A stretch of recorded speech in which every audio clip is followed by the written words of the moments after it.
Welcome to the Dynasty Dugout Show, a podcast covering all things minor league baseball. Get a front row seat to the action with everything you need to know about the future stars of Major League Baseball. And now, here's your host, Chris Clegg. How good is Chase Burns? Is he SP number one for prospects? Travis Sykora? Is he in the mix too?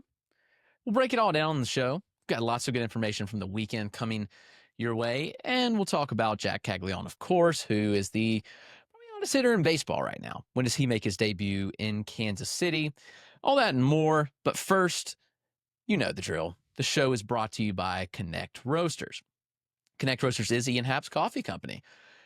They make an incredibly smooth blend of coffee.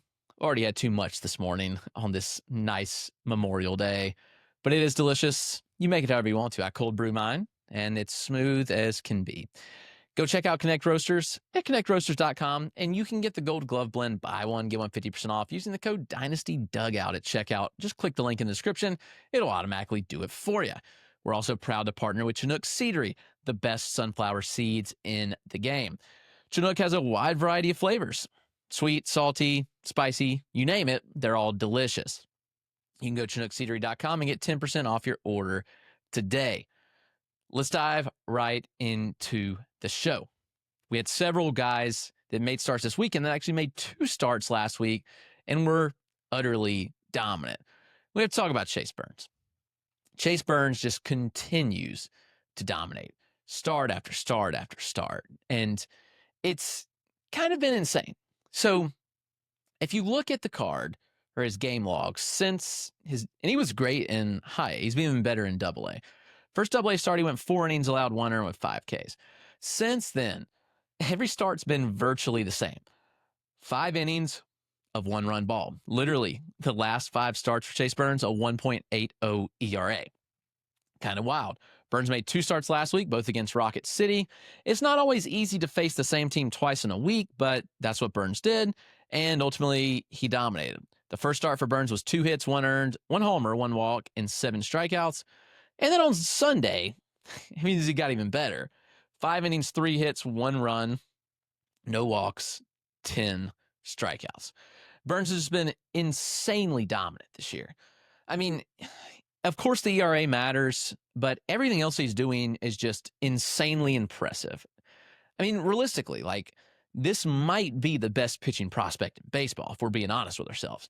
Burns has a 43% strikeout rate on the year, pitching mostly in double A. He's got a 5.3% walk rate, which is kind of wild to look at and see.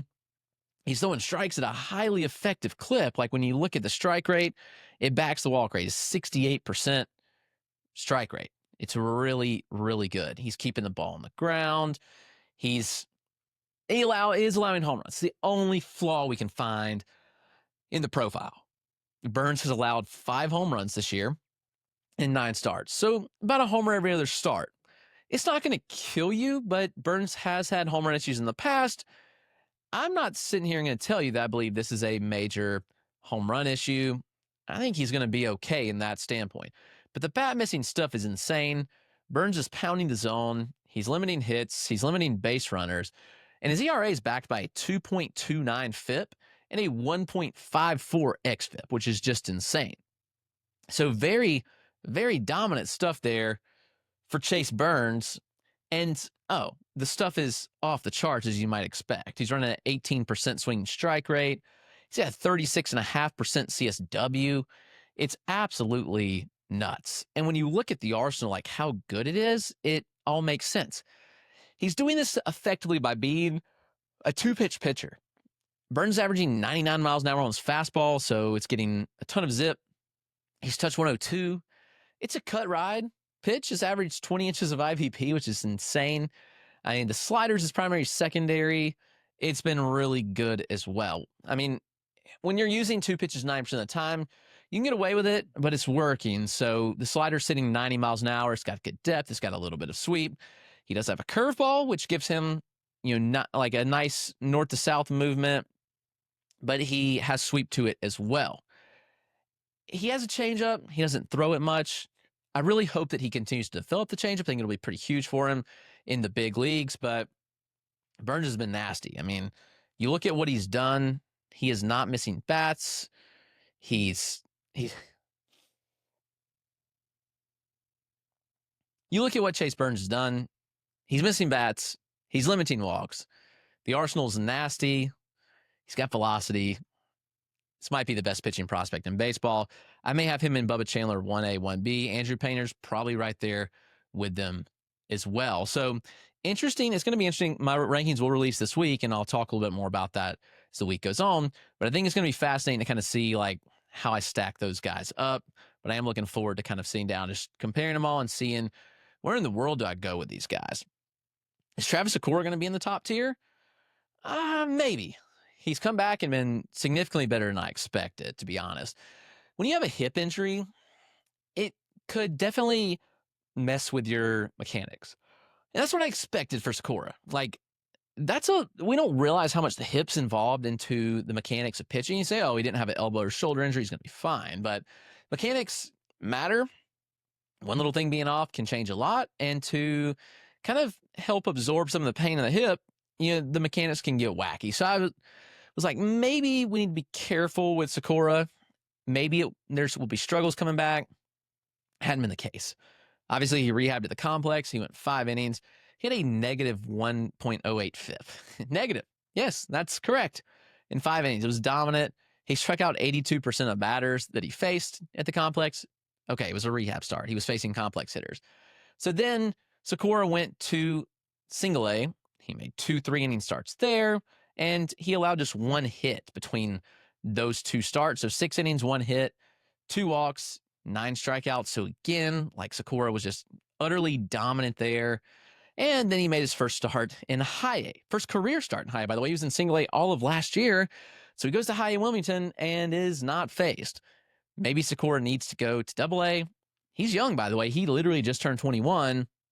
He was a 3rd-round pick back in 2023, but he got a big overslot bonus. Sykora been a dude for a long, long time. He's good. He's really, really good. And it's shown.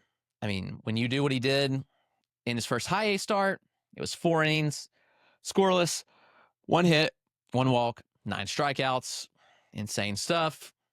The Arsenal, it's good. So Sykora, I saw him last year, and I saw one of the best starts that I had seen, and I saw, I think, every one of my top 5 pitching prospects last year. I mean, I said on the start where Sykora had like 24 whiffs. It's insane. It's a fastball that works 94, 96. It touches 99. It's said to have bad shape, and I get it. I understand it's not the best shape, but it's heavy extension. It plays up. He locates it well. I think the shape's going to improve, and Sykora is going to get better. So obviously that stands out in a big way. The slider he uses often. It's a really good pitch. He ranges 81 to 84 on it. It's good depth, and he has this beautiful split changeup. The split change is insane. 82 to 85. It's depth. It's late fade. He can board in on righties. He runs it away from lefties. It's a great pitch. That's a really solid 3-pitch mix.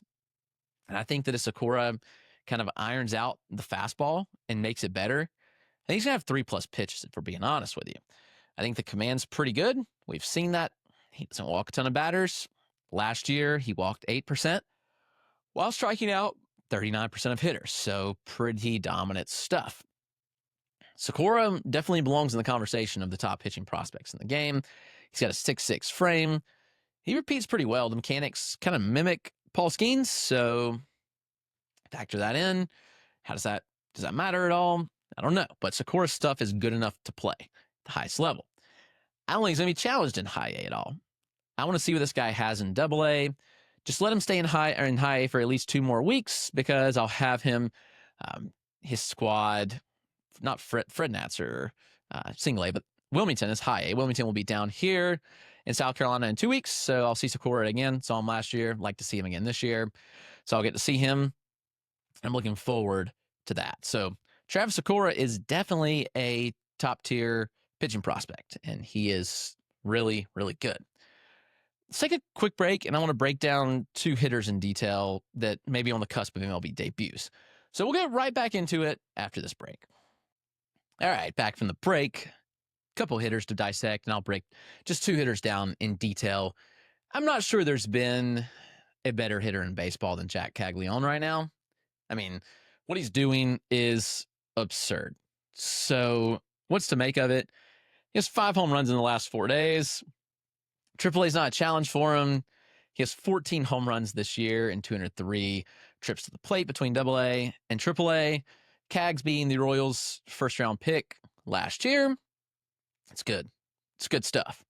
He's virtually ready for the majors.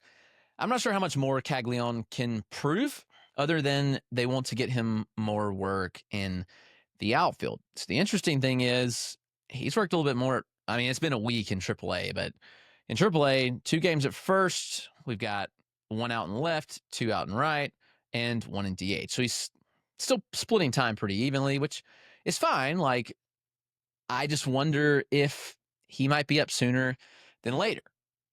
What Caglianone is doing is showing us really good things. Now, we've known that Caglianone has power. Everybody knows that. It's been known that since he stepped foot on campus at Florida. This kid is off the charts power. He's running a 111.6 mile an hour 9th percentile exit velocity right now. For what it's worth, there's just a couple hitters in baseball that have a higher 9th percentile EV. I think off the top of my head, I'll pull it up, and I've got it in the write-up, but I'm pretty sure it's Aaron Judge, it's O'Neal Cruz, and let's see, I had written down Vladimir Guerrero, just barely. Vlad's 111.8. It's insane power. I mean, Caglianone, you look at the average exit velocities, they are through the roof, frankly. It's one of the better average EVs, near 95 miles an hour.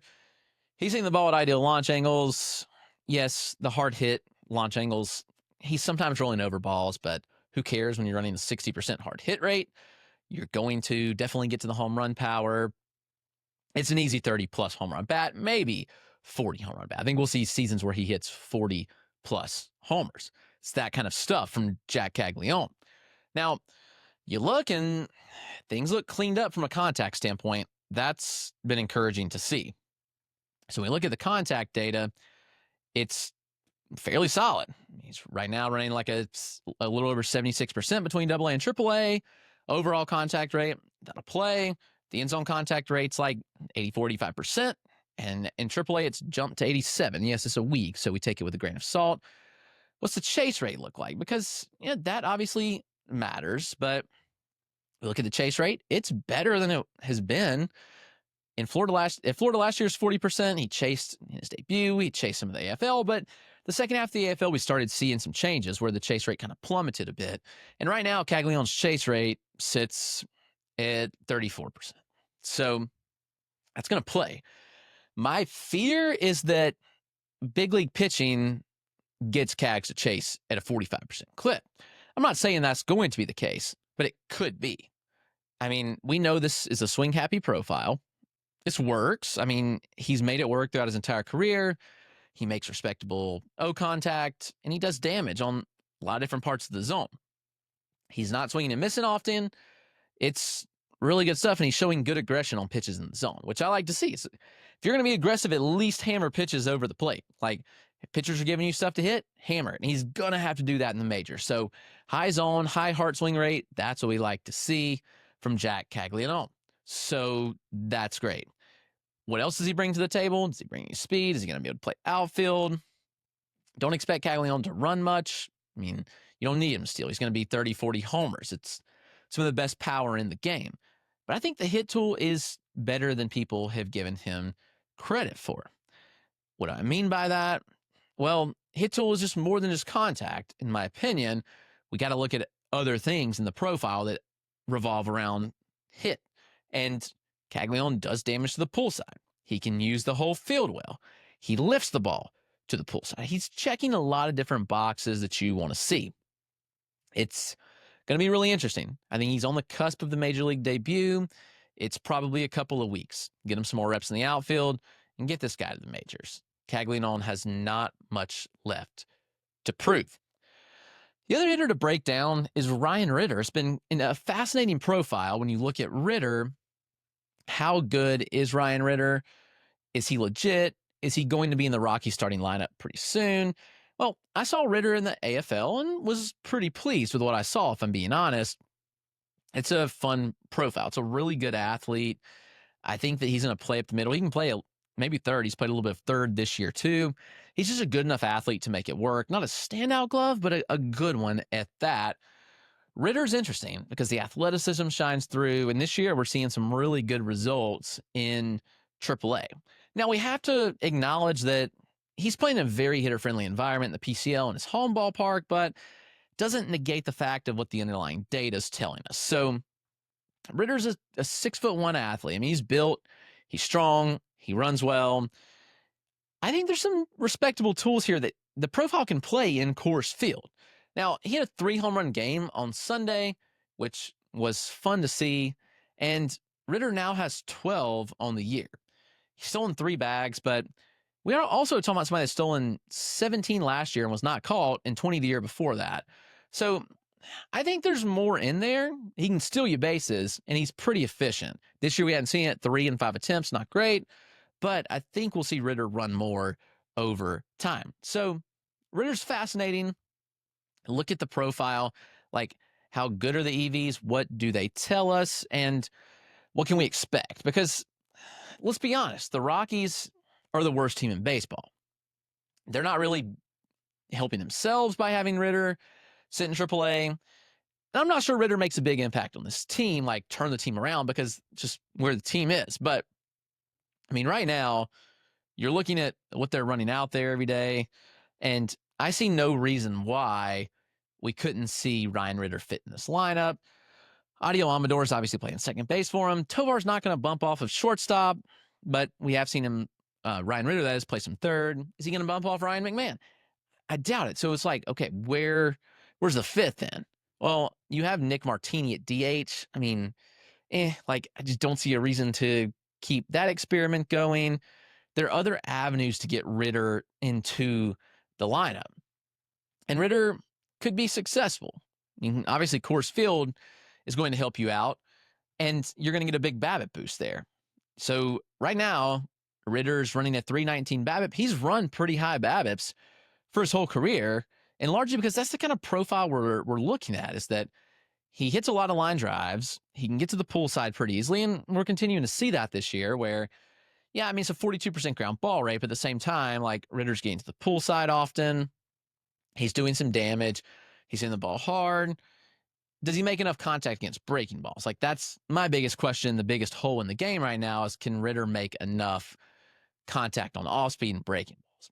Does damage against fastballs. The overall contact rates are fine. And the Zcon, 82.5% is good, and 72% contact will play. He's about an average contact for AAA. And again, he is a little bit older, so that is worth noting with Ryan Ritter. He's 24.5.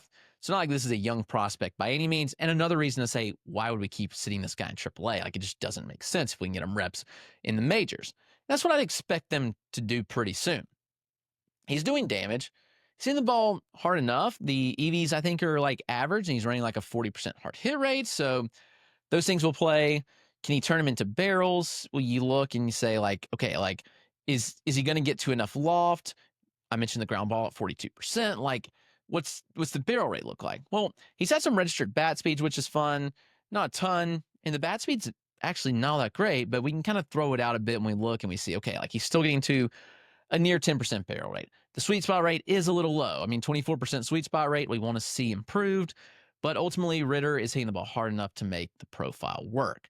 So what can we expect from him if he gets the call? Well, I don't think he's going to hit 284. I think PCL induces some of this stuff, like some of the stats that we're seeing so far. He's probably going to be like a 750 or lower OPS, like, and that's fine. Like, I think you'll see splits, home road. That's okay. I think there's going to be decent enough power, and maybe he gets more green lights in Colorado. So Ryan Ritter is an interesting player. He was somebody that was off of before the AFL, kind of. He was really good in 2023, and he took a major step back last year, even though he dealt with some injuries. But the AFL, I was like, okay, like, it was really my first time getting eyes on this guy, like, in person. Like, okay, there's some things to like here, and I see reasons why he could be a major leaguer in some capacity. Maybe it's not an everyday guy, but Ryan Ritter is a good player. So that's going to do it. I talked a lot about 4 players, but I hope those breakdowns are helpful. If you enjoyed, please subscribe to the podcast. Please subscribe to the YouTube channel. We'll be back tomorrow. Tomorrow is Complex Day, so we'll break down all the notable complex risers and fallers and everything you need to know from there. So subscribe, Get notifications, your favorite podcast platform here on YouTube, like the video, comment, whatever it may be. I appreciate your support, and happy Memorial Day, everybody. Enjoy your day.